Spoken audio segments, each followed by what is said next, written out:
Welcome to the Money Watch Show. It's Tuesday, November 14th, and we are here trying to help you make smarter financial decisions. We do that by encouraging you to go to our website, jillonmoney.com, and click the Contact Us button.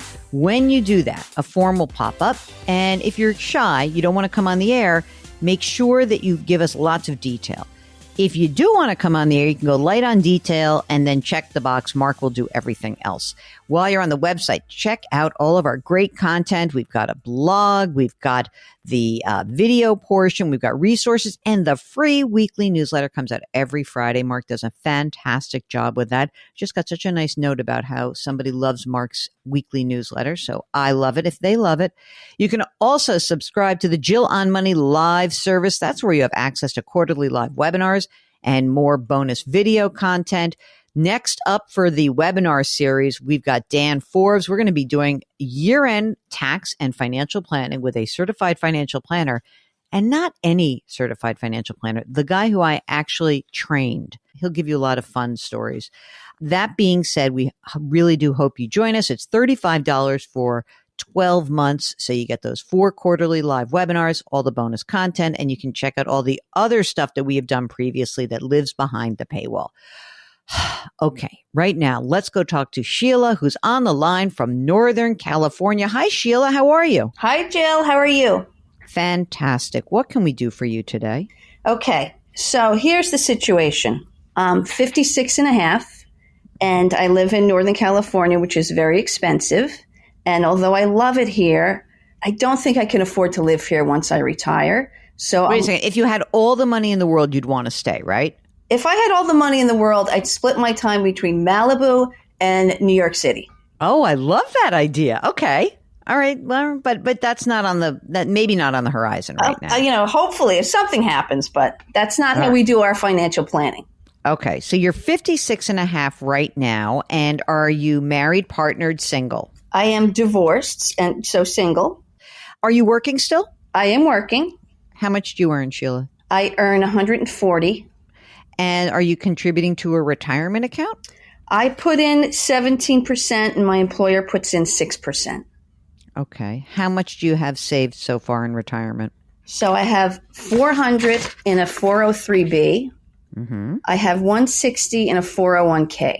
Okay. Will you be entitled to a pension? From a previous job, very small pension of about $1,000 a month. When does that kick in? 65. Any money in non-retirement accounts? Well, let me just say, are there any like Roth IRAs kicking around or backdoor Roths or something like that you've done? I have a tiny Roth with about 100K. No, sorry, I wish. With about 10K in it. I was like, tiny? Okay, that's tiny. Interesting. All right. And what about a brokerage account? I have about 125 in a Vanguard account. Oh, that's great. What about money in the bank? I have 25K in an emergency fund. You live in this house in this very high cost of living area. What is the house worth? The house is worth about $850. It's a condo. I bought it in 2020. You're kidding. Wow. Good timing, girl. Yeah, indeed. Indeed. Do you have a mortgage on it? $540 is what I owe. What's the interest rate? It's about 3.25%. All right. I mean, but you got to live somewhere. What makes this so expensive in terms of the area? Like, what do you find? What are you struggling with your income of $140,000? Kind of. I mean, my housing payment is more than 50% of my take home. I'm kind of tired of being house poor. Yeah, I get that. Have you identified a place where you could go that's cheaper and also continue to work? Because, I mean, you got a job and you like your job? I do like my job. Is it a remote job or do you have to be in person? Yeah, definitely not remote. How far away could you move to keep the job? I don't know, another, 10, 15, 20 miles up the road. But housing doesn't get any cheaper here. You got to go way out. So does that mean, could you find another job somewhere else doing something similar? I don't know what you do, but are you an educator? Or are you a nurse or something? Because I'm looking at 403B. It's sort of one of those telltale signs. I'm in education. I am an executive assistant to a head of school. Could you get another job somewhere else? Have you poked around? Yeah, I could absolutely get another job. But I'm thinking if I moved to the Midwest, I would make, if I'm lucky, half of what I make now. Like, do you know anyone in the Midwest? Are we just randomly picking this out of a hat? Are you a football fan and you must live in Green Bay? Like, what are we talking about? No, well, there's another piece that we haven't mentioned yet. Tell me. So I have a 21-year-old son. Mm-hmm. I also have a 23-year-old daughter. But I have a 21-year-old son who will be a late launcher. And, I think that if we go to a smaller, more affordable city, he's going to have a better opportunity at a life, basically. That's a nice way to think about it. Wow. Okay. All right. And your daughter is where? She is in college here.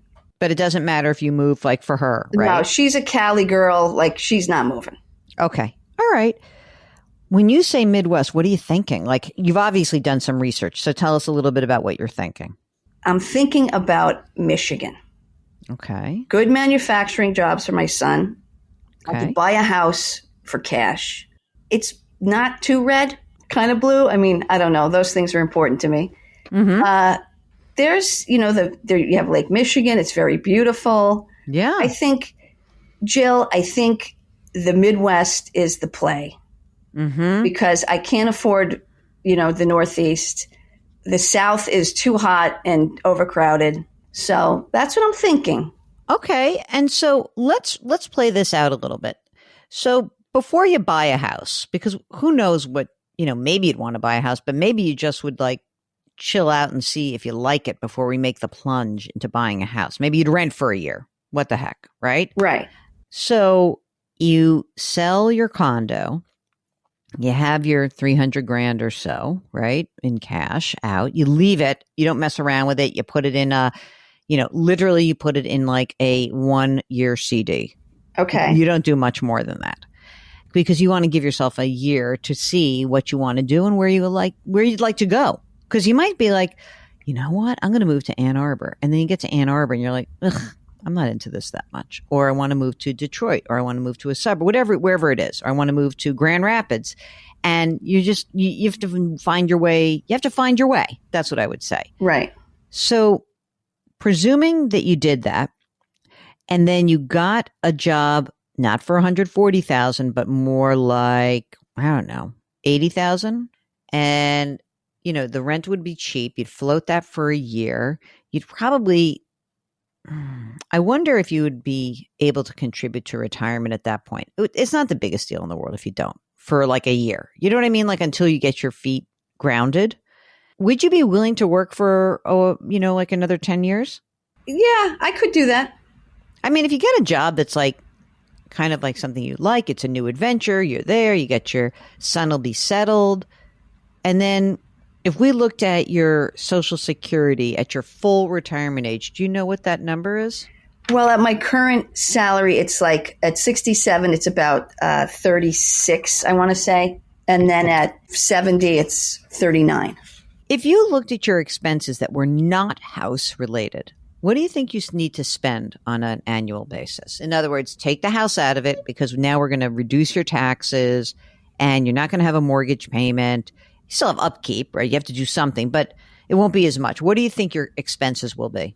I could probably do it like around $40K easily. Really? Yeah. Well, then we know you're okay. I mean, it's exciting.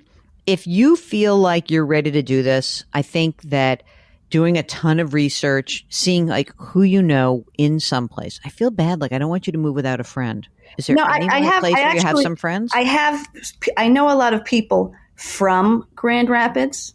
Oh, really? It's one of my favorite stations. Do you know why? Why? Well, they have a radio station that's called WOOD, Wood Radio. Okay. And the little cute thing is like it's a woodpecker, right? That's their little symbol is like WOOD. But what they also say is, Mark, I don't know if we're allowed to keep this on the air or not, but what their motto is, you're waking up with wood in the morning. And I love the hosts there, the anchors, and they're lovely. So it's funny you mentioned Grand Rapids because I get a ton of people who listen from there and I get emails from them and they're very nice. look, if you can make this work, if you can kind of run these numbers and you can figure out how to get yourself a job, and you will get a job, right? Because, people need people and who can do things, and you're experienced. And I think this can work. You don't spend a lot of money. And so all the money that you have, so this, more than $500,000, more than that, 560, 660, about 700,000 will keep growing. You're not dipping into it. And you'll have the 300 grand. Maybe you'll find that, have you done, looked around, is this a condo kind of purchase that you would think of, or a house? What do you think? I go back and forth. Tell me more. A condo seems lovely when, there's snow on the ground and I don't have to remove it. Indeed. But a house is nice too. Yeah. And the real estate, it's amazing what you can get for $300K. Tell me, what can you get? Oh my God, want to be jealous. Mark, by the way, have you heard that there are parking spots in New York that go for $300,000? It's ridiculous. What can you get? You can get a really great 3-2 at 1,500 square feet in a great neighborhood that's walkable and things are happening. That's amazing. That's so cool. From where I live, that's amazing. I think where anyone lives, if you can find affordable housing and a nice environment and some people and it works, I would absolutely be encouraging you to do this. The real reason that it could work, it's really not because of yes, it's an expensive place. It's just because you don't spend a lot of other money. As you said, more than 50% of your take home is going to this condo, and it's a lot of pressure for you to be under. And so I would say, if you can really live on 40 or 50 grand a year, you're going to be fine. You're going to be fine. If that's the case, then you should be able to do this. Just be careful not to let that $300,000 purchase go to a 400 or a 500. If all of a sudden you have to dip into your brokerage, I wouldn't be game for that. I don't think that would work. Yeah. I think, when do you believe is the time to pull the trigger on this game plan? Well, I want to wait until my daughter graduates. She has a year and a half. And I also want to wait, and I know this is going to sound awful, I want to wait until my dog passes. That doesn't sound awful. I don't think he could handle the move. He's 13. Do you hear my voice? I feel... In the meantime, while you're still there, if it's a year and a half or 2 years or 3 years, if your cash flow really feels crappy, why don't you pull back on the amount of money you're putting into your retirement accounts? And put it in brokerage? Yeah, and keep it and beef up your emergency reserve and just live your life a little bit more cash flow neutral. I think that part of the problem is that you're saving so much that you're creating this pressure. It would be nice if you eased up a little bit, even if you said, I'm going to put in, they're going to match 6%, right? Yes. So you have to put 6%. No, I could put in 1% and I still get the 6. If you put in 8% and let them do 6% and see how your cash flow starts to feel, maybe you'll just have a little more relief right there. I know, but I'm afraid I'll spend it on stupid stuff. Well, don't. How about that? If you really are worried about that, okay. But you're putting pressure on yourself for no real good reason. I don't know. It just doesn't seem to make a lot of sense to me. If you're really scared, then maybe if you put it, would you spend it if it went into the brokerage? Probably not. I don't know. Maybe it's more accessible. All right. Look, then keep putting it away. I don't know. I'm going to tell you then keep putting it away. Maybe go back to 12. How about 12%? Okay. Instead of 17. But I want to have some money when I'm retired. You have some money. You have it. And you're going to work. I'm going to work. And it's fine. So as long as you're willing to work, you can make this work. You just got to be able to pay for your expenses during the working years. We need to get you to your full retirement age. And maybe even you won't even collect till you're 7. Maybe you're going to love what you do. You're going to be like, oh, this is my sense of community. I'm making new friends. I like it.